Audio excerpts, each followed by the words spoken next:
जी, नमस्कार दोस्तों, ज्ञानाला में आपका स्वागत है और हम लोग तैयारी कर रहे हैं ईएमआरएस एग्जामिनेशन की। ईएमआरएस का पोस्ट कोई भी हो, PGT, TGT, hostel warden, JSA, सब में जनरल इंग्लिश तो आएगी ही आएगी। अगर आप रीजनल लैंग्वेज को भी इंग्लिश ले लेंगे तो आपका इंग्लिश डबल हो जाएगा। और ये पीजीटी, टीजीटी में जैसा कि जो है इंग्लिश जो है वो क्वालिफाइंग है, लेकिन क्वालिफाइंग है तो क्वालिफाई करना ही करना है। अगर क्वालिफाइंग नहीं करेंगे तो आप अगले और जो भी पेपर हैं उसमें आप कुछ भी कर जाओ, उसमें टॉप भी कर जाओ तो भी कोई मतलब नहीं रख जाता। जो चीज़ क्वालिफाइंग होती है वो कंपलसरी होती है, आपको उतना करना ही करना है। आपकी आगे की कॉपियाँ अगले क्वेश्चंस तभी चेक होते हैं जब आप उस क्वालिफाइंग पेपर में आप क्वालिफाई कर ले जाओ। जैसे कि सीसैट इसमें लगा हुआ है आईएएस पीसीएस में, अगर आप सीसैट क्वालिफाई नहीं करोगे तो आपका पेपर नंबर 1 कभी चेक नहीं होता है। तो क्वालिफाइंग अगर इंग्लिश जनरल इंग्लिश है तो भी वो काफ़ी ज़रूरी है। और जिनमें जो नॉन टीचिंग पोस्ट हैं जैसे जेएसए हो गया, हॉस्टल वार्डन हो गया, इसमें इंग्लिश की मेरिट लिस्ट में इनका नंबर भी जुड़ेगा। लेकिन एक समस्या ये आ रही है प्रैक्टिस करने की इंग्लिश में, क्योंकि ईएमआरएस की अभी तक कोई क्वेश्चन कोई एग्जामिनेशन इससे पहले हुआ नहीं है, तो हमें प्रीवियस ईयर के क्वेश्चंस मिल नहीं रहे हैं। तो हम सहायता ले रहे हैं केबीएस के, केंद्रीय विद्यालय के, क्योंकि केंद्रीय विद्यालय के बहुत सारे क्वेश्चंस को बहुत सारे पेपर हो चुके हैं। उनमें भी सिलेबस ऑलमोस्ट जो है जैसा कि केबीएस का वैसे ईएमआरएस का है। सिलेबस भी ऑलमोस्ट सेम है इंग्लिश का, बाकी और चीज़ों का भी सेम है, लेकिन हम आज इंग्लिश की प्रैक्टिस करेंगे। इंग्लिश के क्वेश्चन का जो केबीएस में पूछे गए हैं इंग्लिश के पेपर में, पीजीटी, टीजीटी, पीआरटी के उनके क्वेश्चन उठाए गए हैं। ये प्रीवियस ईयर के केबीएस के इंग्लिश के प्रीवियस ईयर के क्वेश्चंस हैं। ये पार्ट 2 है, इससे पहले हम लोगों ने पार्ट 1 देख लिया है। ये ऐसे क्वेश्चंस हैं केबीएस के जो कि ईएमआरएस में रिपीट हो सकते हैं या इसी से मिलते जुलते क्वेश्चंस पूछे जाएंगे। तो रिवीजन के लिए, प्रैक्टिस के लिए इसको देख लेना बहुत ज़रूरी है, जान लेना बहुत ज़रूरी है। नोट कर लीजिएगा, देख लीजिएगा। तो चलिए शुरुआत करते हैं पहले क्वेश्चन से। डायरेक्शन दिया गया है क्वेश्चन नंबर 10वें और 11वें के लिए। Complete each sentence given below with appropriate alternative form those that follows. अब ये कह रहा है कि जो यहाँ पे फिल इन द ब्लैंक्स है उसको हमें भरना है। तो चलिए देख लेते हैं। He never takes side and always remains. ये कह रहा है कि वह, नेवर मतलब कभी नहीं, टेक्स मतलब लेता है, साइड मतलब किसी की तरफदारी नहीं करता है, किसी की साइड नहीं लेता है, एंड ऑलवेज रिमेन्स हमेशा रहता है। तो इसमें हमें भरना है पार्शियल, बायस, प्रीजुडिस या फिर न्यूट्रल। तो भाई जो किसी की साइड नहीं लेता है हम उसको क्या कहते हैं भाई? तटस्थ है, न्यूट्रल है, अनबायस्ड है, अनइम्पार्शियल है। ठीक है, तो इसमें हमें क्या हमारा भर रहा है? पार्शियल है। पार्शियल का मतलब होता है तो भाई जो भेदभाव करता है, तो ये भेदभाव तो करता नहीं। कह रहा है कि नेवर टेक्स साइड, ये किसी का तरफ नहीं लेता है, और ऑलवेज रिमेन्स न्यूट्रल, हमेशा तटस्थ रहता। तो आप यहाँ पे न्यूट्रल भर के एक बार देख लीजिए, मैं सीधे आंसर बता दे रहा हूँ। तो आपका आंसर हो जाएगा न्यूट्रल, या इम्पार्शियल अगर दिया होता है इसमें ऑप्शन में तो इम्पार्शियल भी राइट आंसर हो जाता, क्योंकि इम्पार्शियल का मतलब भी न्यूट्रल होता है, तटस्थ होता है। और ये जो यहाँ पे पार्शियल का मतलब होता है पार्शियलिटी करता है, मतलब किसी के साथ भेदभाव कर रहा है। बायस्ड का मतलब भी यही होता है। अनबायस होता तो चल जाता, बायस्ड का मतलब है कि भाई किसी की तरफ है, किसी की तरफ इसका झुकाव है। प्रीजुडिस का मतलब ये भी है कि रूढ़वादी या किसी चीज़ को लेके बैठा हुआ, किसी चीज़ पे विश्वास करता तो वही मानेगा, इसमें भी बायस आ जाएगी। न्यूट्रल, तो राइट आंसर हो जाएगा कि ही नेवर टेक्स साइड, वो कभी किसी की तरफदारी नहीं करता है, एंड ऑलवेज रिमेन्स न्यूट्रल, हमेशा न्यूट्रल या तटस्थ रहता। तो राइट आंसर आपका हो जाएगा न्यूट्रल। चलिए अगला क्वेश्चन देखते हैं कि he is generally afraid as he lives in the world of, यहाँ फिल इन द ब्लैंक दे दिया गया है। ये कह रहा है कि वह इज जनरली रहता है, क्या डरा रहता है, एज मतलब जैसा कि he lives in the world, वो एक दुनिया में जीता है, एक ऐसे संसार में जीता है। किस संसार में जीता है? डिल्यूजन में, एलूजन में, इल्यूजन में या कंक्लूजन में। तो राइट आंसर आज का हो जाएगा कि इल्यूजन में जीता है, एक काल्पनिक दुनिया में, एक भ्रम की दुनिया में जीता है, इसलिए वो हमेशा डरा रहता है। He is generally afraid as he lives in the world of illusions है। डिल्यूजन का मतलब भी होता है माया या भ्रम होता है, लेकिन ये सही शब्द इसमें नहीं आएगा। अलूजन का मतलब क्या होता है? इसका मतलब भी ऑलमोस्ट यही होता है। और फिर इल्यूजन का मतलब भी भ्रम होता है। कंक्लूजन का मतलब होता है, क्या मतलब होता है कंक्लूजन का? भाई कंक्लूजन निकालते हो, निष्कर्ष निकालते हो। तो यहाँ पे राइट आंसर आपका जो सही सबसे सटीक बैठ रहा है वो इल्यूजन्स है, कि he generally afraid as he lives in the world of illusions है, भ्रम की दुनिया की में ये जिंदा रहता है, इसलिए वो हमेशा डरा रहता है। चलिए अगला देखते हैं कि डायरेक्शन ये दिया गया है कि क्वेश्चन नंबर 12 और 13 के लिए डायरेक्शन है चूज द वर्ड, उस शब्द को चुनिए, which best expresses the meaning of underlined word. ये कह रहा है कि जो अंडरलाइन शब्द हैं उसका जो सबसे अच्छा मीनिंग है वही बताइए जो सेंटेंस में दिया गया। तो 12वां और 13वां हमें मीनिंग बताना है। तो 12वें में अंडरलाइन शब्द है एरी, इसमें अंडरलाइन नहीं, मैं अंडरलाइन कर दे रहा हूँ। तो एरी जो है वो अंडरलाइन शब्द है। तो पूरा पढ़ लीजिए, इसका पहले मीनिंग निकाल लीजिए। फिल्म बिगान, कोई फिल्म है, कोई मूवी है, गॉडजिला टाइप की कोई मूवी है, डरावनी मूवी है। फिल्म बिगान विथ मतलब शुरू हुई, with an eerie scene. Eerie scene का मतलब होता है किसी भयानक भयानक भयानक दृश्य से मूवी की शुरुआत हुई। तो भयानक दृश्य का आपको इसका एरी का इसका क्या बताना है, आपको एक तरह से इसका सिनोनिम से बताना, उसकी मीनिंग बताना है। तो भयानक दृश्य का मतलब होता है स्ट्रेंज सीन से, किसी स्ट्रेंज सीन से, किसी विचित्र चीज से फिल्म की शुरुआत हुई। डेंजरस का मतलब भी होता है खतरनाक, लेकिन ये नहीं होगा। थ्रिलिंग का मतलब होता है रोंगटे खड़े हो जाएं। वंडरफुल मतलब होता है जिससे हम आश्चर्यचकित हो जाएं। तो इसकी सही शब्द है एरी सीन के लिए सही चीज आ रहा है स्ट्रेंज, जो विचित्र है, जो भयानक है। तो एक फिल्म, the film began with an eerie scene, या आप इसको लिख सकते हो the film began with strange scene. तो राइट आंसर आपका हो जाएगा स्ट्रेंज। चलिए अगला देखते हैं। 13वां भी हमको, इसमें भी मीनिंग हमको बताना है कि war is not only inevitable means to decide a long lasting dispute. ये कह रहा है कि war is not only inevitable. Inevitable यहाँ पे जो अंडरलाइन शब्द है वो है इनएविटेबल, और इनएविटेबल का मतलब होता है जो अनएवॉइडेबल हो, जिसको आप जो है जो कंपलसरी हो, जिसको आपको करना ही करना है। ये कह रहा है कि अगर कोई लॉन्ग लास्टिंग डिस्प्यूट हो, कोई बहुत लंबा विवाद हो, बहुत पुराना विवाद हो, तो उसके लिए युद्ध ही एक चीज़ मात्र, एक साधन बचता है। इनएविटेबल हो जाता है युद्ध जो है, इनएविटेबल हो जाता है, मतलब अनएवॉइडेबल हो जाता है, करना ही करना होता है। तो इसका क्या चीज़ बैठेगा, अनएवॉइडेबल। तो इनएविटेबल का मतलब होता है अनअवॉइडेबल, जिसको आप जो है अवॉइड ना कर सकें, जो चीज़ आपको करनी ही करनी पड़ेगी। तो ये आपका राइट आंसर हो जाएगा अनअवॉइडेबल। इम्प्रोकेबल, इनडेफिनिट, एमिनेंट ये नहीं होंगे।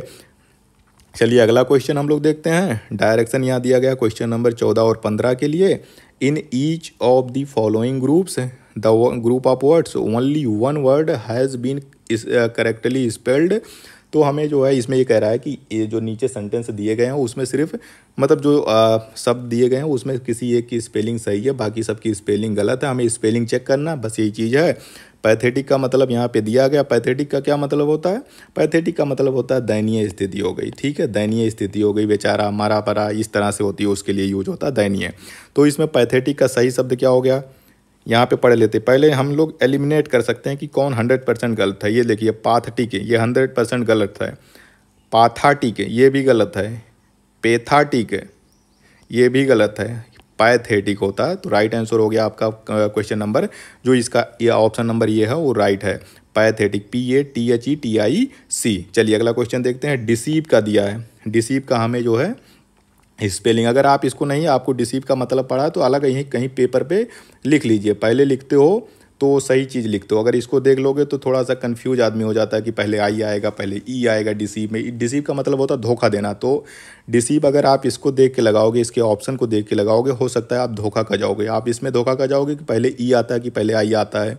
तो डिसीव आपको कहीं अलग से लिख लीजिए, DECEIVE, ये होती है डिसीव की स्पेलिंग। और डिसीव का मतलब होता है धोखा देना। चलिए देख लेते हैं हम लोग। DI से होता ही नहीं है, DECEIVE, राइट आंसर यही है। ये भी गलत है और ये भी गलत है। तो चलिए क्या हो गया, DECIVE। तो राइट आंसर आपका हो गया बी, डिसीव। अगला देखते हैं। डायरेक्शन ये दिया है कि complete the sentence given below by choosing the correct form of verb from options that follows.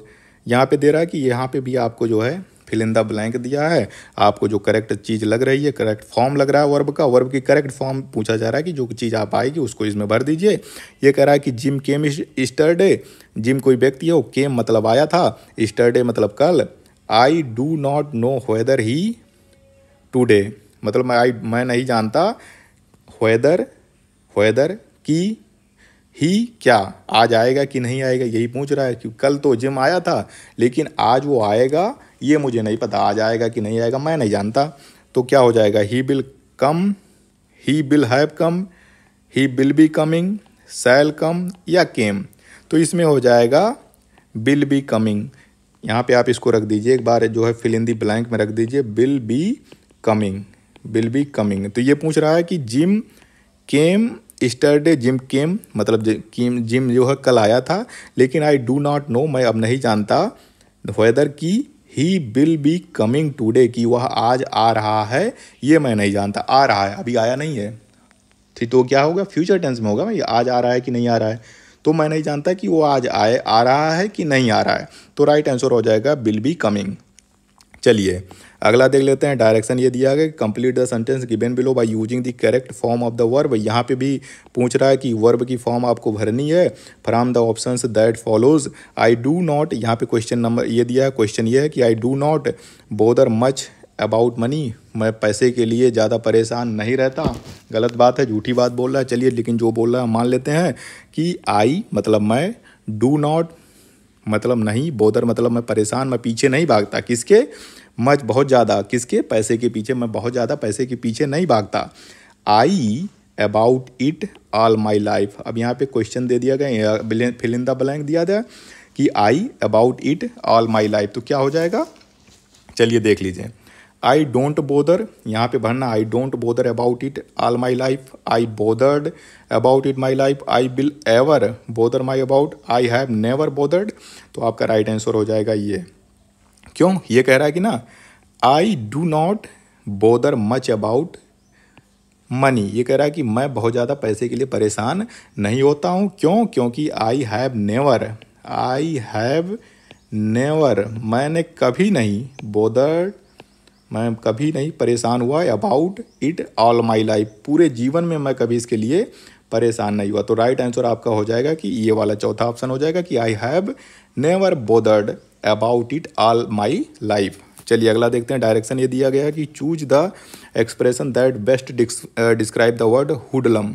हुडलम शब्द का यहाँ पे मीनिंग पूछा जा रहा है। हुडलम का मतलब होता है लफंगा, लफंगा, क्रिमिनल, या फिर जो है जो अपराधी टाइप के होते हैं जो सड़क वड़क पे साले घूमते रहते हैं, उसी के लिए है हुडलम शब्द का प्रयोग होता है। गुंडा आप कह सकते हैं, गुंडा या लफंगा, तो जो चीज़ इसमें बैठ जाए वही इसका हो जाएगा। ये वायलेंट क्रिमिनल, सही बात है, ये एक हिंसक जो है अपराधी है। हाँ, हुडलम का यही मतलब होता है, हमको मीनिंग बतानी है।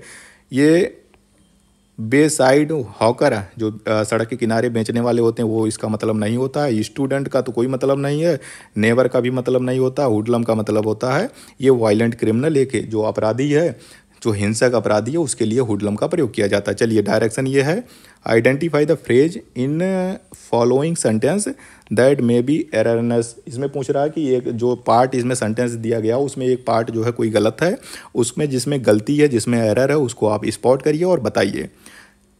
The training programme takes a form of a series of workshops for DLDCs and UDCs। The training programme सही है, कोई गलती नहीं है इसमें, स्पेलिंग भी सही है और द भी सही है, यूज हुआ है। टेक्स ये फॉर्म ऑफ, ये फॉर्म ऑफ नहीं होगा, द फॉर्म, टेक्स ये फॉर्म नहीं होता, टेक्स द फॉर्म ऑफ ये series of workshops for the LDCs and UDCs। तो आपको कहाँ पे एरर मिल रहा है, ऑप्शन नंबर 2 जो पार्ट 2 दूसरा है इस सेंटेंस का, उसमें गलत है, क्योंकि ए फॉर्म नहीं यूज होता है, क्योंकि सब कुछ डेफिनिट है, ट्रेनिंग भी डेफिनिट है तो फॉर्म भी डेफिनिट होगा।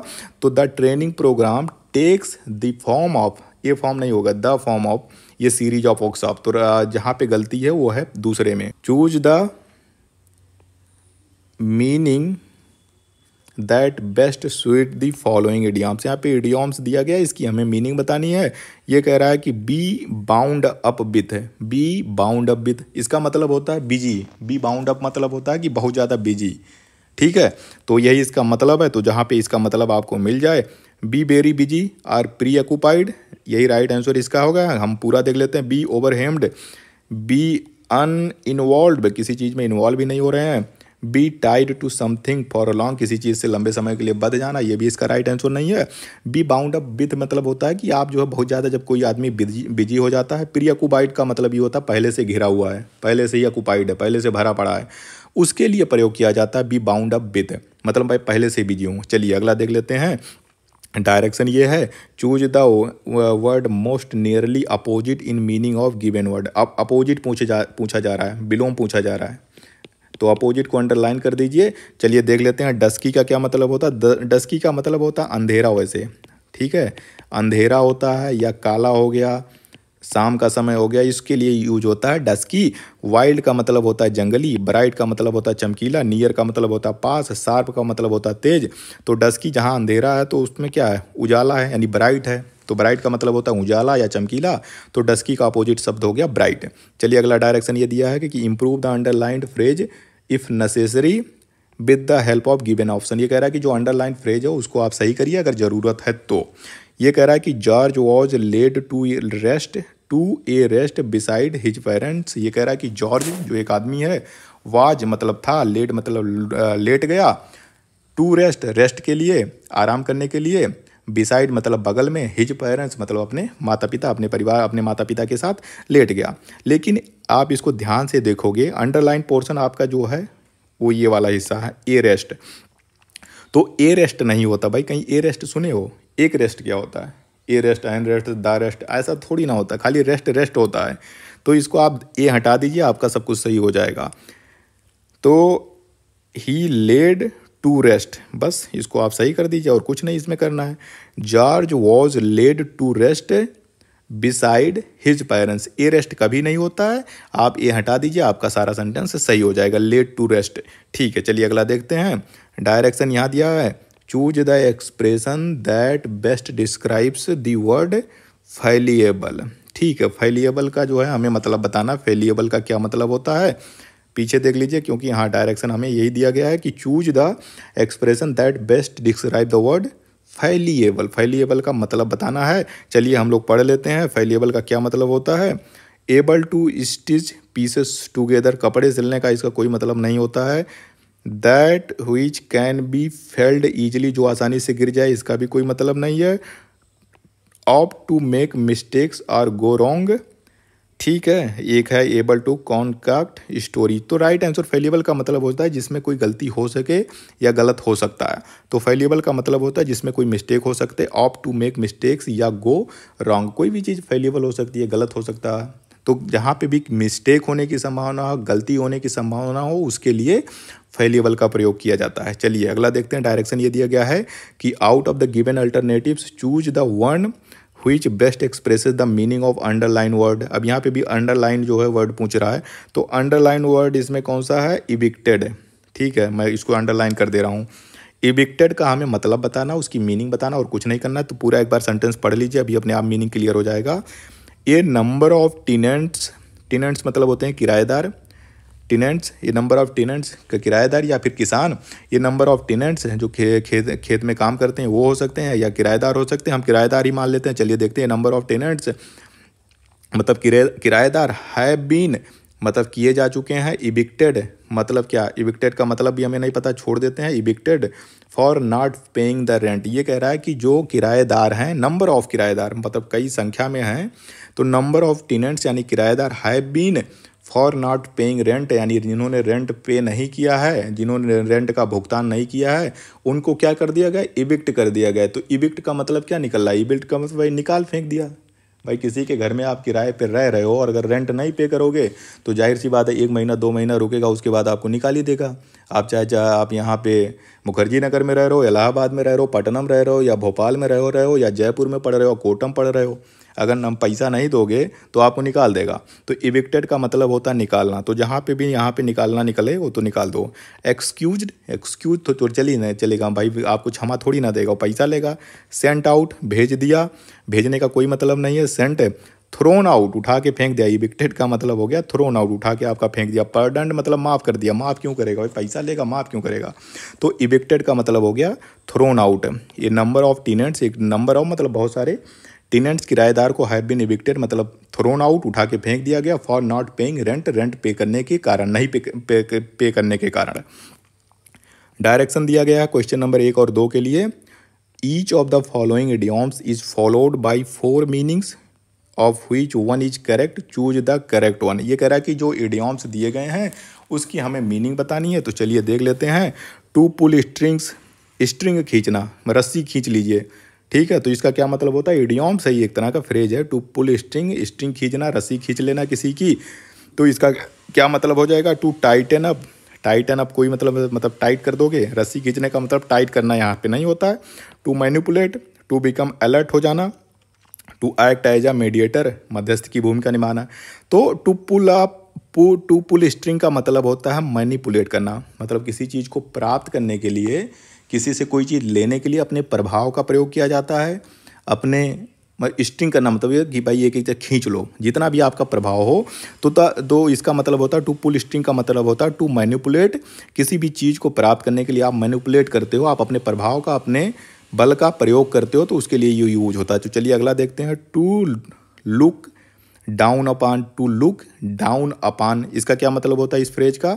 चलिए ऑप्शन पहले पढ़ लेते हैं। To look at something for ये हाइट, मतलब ये कह रहा है कि किसी चीज़ को बहुत ऊंचाई से देखना, तो ये ऐसा कोई मतलब नहीं होता इसका। टू एग्जामिन सुपरफिशियली, मतलब ऊपर ऊपर से निरीक्षण कर लेना, सतही तौर पे। टू सर्च फॉर समथिंग, किसी चीज़ की खोज करना, किसी चीज़ को तलाश करना। या फिर टू स्कॉर्न, तो राइट आंसर यही होगा to look. To look down upon का मतलब होता है टू स्कॉर्न। अब इसकी मीनिंग आप लोग बताइएगा, टू स्कॉर्न का क्या पूरा हिंदी का क्या मतलब होता है, हिंदी में इसको क्या कहते हैं? हिंदी में इस इडियम्स का टू लुक डाउन अपान का हिंदी मीनिंग क्या होगा, मैं तो बता दे रहा हूँ कि इसका मतलब होता है टू स्कॉर्न एट। तो इसका हिंदी क्या है, इसको आप कमेंट करके बताइएगा, हमें पता चलेगा कि आप लोग यहाँ तक देख रहे हैं वीडियो कि नहीं देख रहे हैं। और अगर आप लोगों ने यहाँ तक देख लिया तो आपको बता दूँ कि इसका PDF आप जो है डिस्क्रिप्शन बॉक्स में जाके इसका PDF भी डाउनलोड कर सकते हैं, वो आपके कभी भी काम आएगा। उसको आप सेव कर लीजिए, जब भी एग्जामिनेशन देने जाइएगा तो एक बार जो है फटाफट उसको देख लीजिएगा। चलिए अगला देखते हैं। क्वेश्चन ये दिया गया है 3 और 4 का डायरेक्शन ये है। इन each of the following items choose the word opposite in the meaning the word given. यहाँ पे अपोजिट, हमें अपोजिट वर्ड बनाना है, मतलब विलोम बनाना है, विलोम शब्द हमें लिखना है। चलिए देखते हैं। डिस्काउंट का मतलब क्या होता है भाई? छूट मिल रही है, इस समय त्यौहार का सीजन चल रहा है, अमेजन से लेकर फ्लिपकार्ट से लेकर हर जगह पे छूट ही छूट दिख रही है। Discount discount discount, 70% discount, 90% discount. तो डिस्काउंट का मतलब छूट होता है। इसका अपोजिट हमें बताना भाई, जो चीज़ छूट हमें नहीं, हमसे पैसा ज़्यादा ले ले, उसके लिए वही हो जाएगा अपोजिट चीज। तो इंटरेस्ट का मतलब तो होता है ब्याज लेना, छूट का ब्याज से कोई मतलब नहीं होता है। प्रॉफिट लेना, डिस्काउंट का प्रॉफिट से कोई मतलब नहीं है। कंसेशन का मतलब तो छूट ही होता है, तो ये तो इसका सिनोनिम्स हो गया, तो ये भी हटा दीजिए, प्रॉफिट भी हटा दीजिए, इंटरेस्ट भी हटा दीजिए। आपका बनता है प्रीमियम। जी हाँ, प्रीमियम पे मिल रहा है, मतलब अगर 10 रुपये का चीज़ है जो प्रीमियम पे मिलता है तो महंगा मिलता है, वो 12 रुपये का मिलेगा, 15 रुपये का मिलेगा। तो कम डिस्काउंट का मतलब होता है जो मूल्य है, जो MRP है उससे कम पे मिल रहा है, मतलब डिस्काउंट पे मिल रहा है। और MRP से भी ज़्यादा मिल रहा है तो उसको हम कहते हैं प्रीमियम पे मिल रहा है। तो डिस्काउंट का अपोजिट हो गया प्रीमियम। चलिए अगला देखते हैं। एनफ। एनफ का मतलब बस, एनफ। ठीक है, जब कोई हमसे बहुत ज़्यादा बोलने लगता है कि भैया बस एनफ हो गया आपका। चलिए, तो एनफ का मतलब हो गया कि पर्याप्त है, पर्याप्त। ठीक है, तो पर्याप्त का मतलब क्या है भाई? हम 10 लोग थे, 10 लोगों को खाना खाना है, आपने जो है ऑर्डर कर दिया, भाई काम भर का ऑर्डर हो गया, हम कहते हैं बस ठीक है, इतना पर्याप्त है, 20 रोटी पर्याप्त है, इससे ज़्यादा ज़रूरत नहीं है। तो पर्याप्त एनफ यही हो गया। इसका क्या मतलब हो जाएगा? इसका अपोजिट हमें बताना है, क्योंकि यहाँ पीछे देख लिए क्वेश्चन नंबर 3 और 4 का हमें क्या बताना? अपोजिट ही बताना है। तो एनफ का मतलब हो गया, अपोजिट क्या हो जाएगा? इनएडिक्वेट, डेफिसिट, स्कार्स या लेस। तो एनफ का मतलब हो गया भाई, एनफ का मतलब हो गया एडिक्वेट। एडिक्वेट का मतलब होता है कि भाई पर्याप्त है, एडिक्वेट। तो इनएडिक्वेट का मतलब हो गया कि भाई कम है। ठीक है, कम है या किसी चीज़ की कमी है जो पर्याप्त नहीं है, अपर्याप्त है। तो एनफ का जो है अपोजिट या विलोम शब्द हो जाएगा इनएडिक्वेट, अपर्याप्त। डेफिसिट का मतलब घाटा होता है, घाटा यहाँ से कोई मतलब, एनफ का घाटा से कोई मतलब नहीं है। स्कार्स मतलब होता है कि भाई बहुत स्कार्सिटी है, बहुत कमी है, तो इसका भी एनफ से कोई मतलब नहीं है। लेस का मतलब कम होता है, इसका भी कोई मतलब नहीं होता है। चलिए अगला देख लेते हैं। डायरेक्शन है क्वेश्चन नंबर 5 और 6 के लिए है। Choose the word from the given option that best expresses the meaning of underline word. Underline word यहाँ पे ये है सॉलिसिट। सॉलिसिट का हमें मतलब बताना है। सॉलिसिट का क्या मतलब होता है? बिसीज, क्लेम, डिमांड या फिर रिक्वायर। राइट आंसर क्या होगा सॉलिसिट का? राइट आंसर है, हमें मीनिंग बताने हैं अंडरलाइन वर्ड का। तो सॉलिसिट का जो मतलब होता है वो होता है बिसीज। आप बिसीज का हिंदी बताइएगा, हिंदी कमेंट कीजिएगा एक बार, मैं बता दूंगा उसका हिंदी क्या होता है पहले, लेकिन आप लोग कमेंट करेंगे तभी बताएंगे। क्लेम का मतलब होता है दावा करना, डिमांड का मतलब होता है मांग करना, भाई हम मेरा डिमांड कर रहे हो। रिक्वायर का मतलब होता है आवश्यकता है। तो सॉलिसिट का मतलब आप हिंदी मतलब बताइएगा। चलिए, एमिकेबल कहते हैं ना कि एमिकेबल है। एमिकेबल का क्या मतलब हमें बताना है? एमिकेबल का मतलब होता है फ्रेंडली। कोई चीज़ एमिकेबल है मतलब होता हो कि वो फ्रेंडली है, मित्रता के लिए प्रयोग किया जाता है एमिकेबल। इंटरेस्टिंग का मतलब है रुचिकर है। अफेक्शनेट का मतलब है स्नेह। लविंग का मतलब है प्यार, प्रिय। तो हमारा जो एमिकेबल का जो मतलब है, जो मीनिंग है, एमिकेबल का मतलब होता है फ्रेंडली, मित्रता, मित्रवत। तो चलिए ठीक है, अगर आप लोगों ने यहाँ तक वीडियो देख लिया तो एमिकेबल अगर आप लोग हैं तो जरूर फ्रेंडली आप भाई हैं हम सबके, तो प्लीज़ चैनल को लाइक शेयर सब्सक्राइब कर दीजिएगा। चलिए अगला देखते हैं। डायरेक्शन क्वेश्चन नंबर 9, 7 और 9 के लिए दिया गया है। क्या हमें देखना है? Each of the following sentences has been divided into 4 part. ये कह रहा है कि जो सेंटेंस को 4 पार्ट में बांट दिया गया है, 1 2 3 4, और देयर इज़ एन एरर, और किसी एक में कोई एक एरर या मिस्टेक कर दी गई है, वो पार्ट आपको आइडेंटिफाई करना है। बस चलिए देख लेते हैं। You must go to my village and see my property before you return. ये कह रहा है कि तुम्हें, यू मतलब तुम्हें, मस्ट गो तुम्हें अवश्य जाना चाहिए, टू माई विलेज मेरे गांव, एंड सी माई प्रॉपर्टी मेरी जो प्रॉपर्टी है उसको जाके देखो, बिफोर यू रिटर्न वहाँ से वापस आने से पहले तुम जाके मेरी प्रॉपर्टी देख लेना। ठीक है, तो ये कह रहा है यू मस्ट गो, इसमें कोई गलती नहीं है, सही है। टू माई विलेज, यहाँ पे भी कोई गलती नहीं दिख रही है, स्पेलिंग भी सही है, क्वेश्चन मार्क वार्क तो है नहीं, तो ये भी सही है। And see my property, and see my property ये भी सही है, इसमें भी कोई गलती नहीं है। बिफोर यू रिटर्न, यहाँ पे गलती है। क्या गलती है? यू रिटर्न नहीं होगा, यू रिटर्न। ठीक है, पास्ट टेंस की बात ही नहीं हो रही है। अगर यू मस्ट गो, तुमको जाना होगा, अवश्य जाना होगा, माई विलेज, एंड माई आपको सी करना होगा माई प्रॉपर्टी जब वहाँ से लौटने से पहले, तो ये रिटर्न नहीं होगा, रिटर्न होगा। ठीक है, पास्ट टेंस में नहीं होगा। तो जो एरर है वो आपके चौथे पार्ट में दिया गया है। चलिए अगला देखते हैं। डायरेक्शन नंबर 10 और 11, in each group of words given below, ये वर्ड इज स्पेल्ड रॉन्गली। यहाँ पे स्पेलिंग एक की स्पेलिंग गलत है, वही हमें बताना है। चलिए देख लेते हैं। अडेरेंस, एक्सीडेंटली, आर्बिट्रेज या एक्रॉस। एक्रॉस सही है। एक्रॉस का मतलब होता है पार करना, किसी चीज़ को पार करना, सड़क को पार कर देना इधर से उधर, एक्रॉस। आर्बिट्रेज का क्या मतलब होता है भाई? जब हम वही शेयर मार्केट में जब कुछ बेचते हैं तो उसके लिए आर्बिट्रेज प्रयोग होता है। एक्सीडेंटली मतलब बाई चांस, बाई चांस कोई चीज़ हो जाए तो हम कहते हैं एक्सीडेंटली हो गया भाई। अब कोई तैयारी नहीं कर रहा था और पास कर लिया, जो है एग्जामिनेशन ये हमारे से निकाले, तो हम कहते हैं भैया एक्सीडेंटली निकाल लिया, ये बाई चांस इसका निकल गया, निकलने वाला नहीं था। अडहेरेंस का यहाँ पे स्पेलिंग गलत है। अडहेरेंस का मतलब होता है किसी चीज़ पे चिपके रहना, किसी की तरफ आपका झुकाव होना, उसके लिए कहा जाता है अडहेयर रहो, अडहेरेंस रहो। तो अडहेरेंस की स्पेलिंग यहाँ पे गलत है। ADHRE मतलब ई होगा, RENCE। तो जो ए लिया है यहाँ पे ई कर लीजिए, अडहेरेंस, ADHERENCE, अडहेरेंस। ये आपका राइट जो है, रॉन्ग स्पेलिंग यही है अडहेरेंस की। चलिए अगला देखते हैं। फोरकास्ट, फोरकास्ट यहाँ पे भी स्पेलिंग हमें देखना। फोरकास्ट, ओमिशन, फोरगो या विलेन।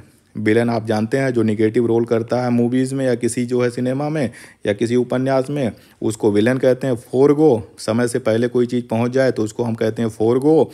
ओमिशन मतलब हो जाए कोई चीज़ छूट गई गलती से, by omission, mistake and omission. Omission का मतलब होता है भूल चूक, चूक से कोई चीज़ छूट गई तो वो चीज़ होती है ओमिशन। फोरकास्ट का स्पेलिंग यहाँ पे गलत है क्योंकि RE होता है, FORE।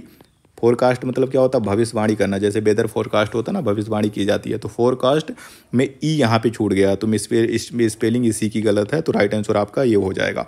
तो यहीं पे आज का वीडियो समाप्त होता है। अगर आप लोगों को ये वीडियो अच्छा लगा हो प्लीज़ लाइक शेयर सब्सक्राइब कर दीजिएगा। और जो भी अभी KBS के बहुत सारी चीज़ें, अभी इसमें बहुत सारा क्वेश्चन बचा हुआ है क्योंकि PGT, TGT, PRT हम तीनों के उठा रहे हैं जो प्रीवियस ईयर के KBS में पूछे गए हैं। आगे हम इसको और कंटिन्यू करेंगे। अगर आप लोग जो है इस पर ज़्यादा आप लोगों को जो है मदद मिल रही है तो आप जो कमेंट में बताइएगा। अगर आप लोग बताएंगे, सब लोग कहोगे, तो हम पूरा इसको कवर कर लेंगे, जितना भी है। इंग्लिश का भी है, हिंदी का भी है, और जो कंप्यूटर आते हैं वो भी हम कवर कर लेंगे।